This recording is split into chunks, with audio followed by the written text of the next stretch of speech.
আসসালামু আলাইকুম।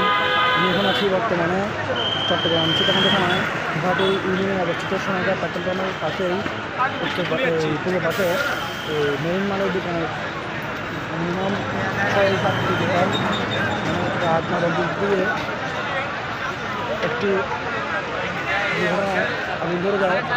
এখানে দেখা যাচ্ছে কোটি কোটি টাকার মেরিন মাল দাঁড়িয়ে জ্বলছে। এখানে ছুটি হয়ে গেছে, আমার সামনে কেউ এগিয়ে যেতে পারতেছে না এলাকানোর জন্য। কারণ হচ্ছে এখানে সব তৈলাক্তক জাতীয় মানে শিল্পের মাল, যে কোনো সময় ফায়ার হতে পারে। অক্সিজেনের বোতল,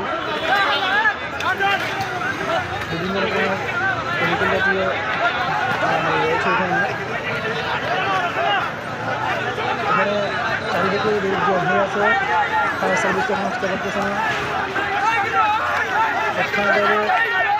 বাংলাদেশ নৌবাহিনী এবং ঘাটে আছে, এখানে যোগাযোগ করা হয়েছে, আসতেছে। এখন একটা বেড়ে চলতেছে। এটা হচ্ছে চট্টগ্রাম জেলার সীতাকুণ্ড থানায় মাদাম বেয়াহাট সোনারগাঁ মানে ভাটিয়ারির মাঝখানে সোনারগাঁ এলাকার মধ্যে অবস্থিত। এখানে মেরিন মালের অনেকগুলো দোকান, প্রায় কোটি টাকার উপরে ক্ষয়ক্ষতি হচ্ছে। এখানে হচ্ছে চট্টগ্রাম, এখানে সব মেরিন মাল, আল্লাহ জানে এখানে কি না কি থাকে। এখানে উপরে দেখা যাচ্ছে আগুনের পূর্ব পাশে আগুনের তাপটা বেড়ে গেছে, প্রায় কোটি টাকার উপরে। এখন দেখতে পাচ্ছেন এটাই দেশ আসছে 1 ঘন্টা পরে। এতক্ষণে ফায়ার সার্ভিসের দেখা পেলাম।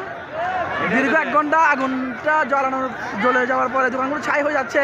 এবং ফায়ার সার্ভিসের দেখা পেলাম আগুনের লীলা অনেক উপরে উঠতেছে, দেখতে পারতেছেন আপনারা। ফায়ার সার্ভিসও আইয়েরও ইতার মানুষ দেয়। প্রচণ্ড পরিমাণ তাপ, কালো ধোঁয়া দেখা যাচ্ছে এখানে। আপনারা যদি এখানে কেউ থাকেন আশেপাশে ফায়ার সার্ভিসের যোগাযোগ করুন, আরও কয়েকটি ফায়ার সার্ভিসের গাড়ি পাঠানোর জন্য ব্যবস্থা করুন।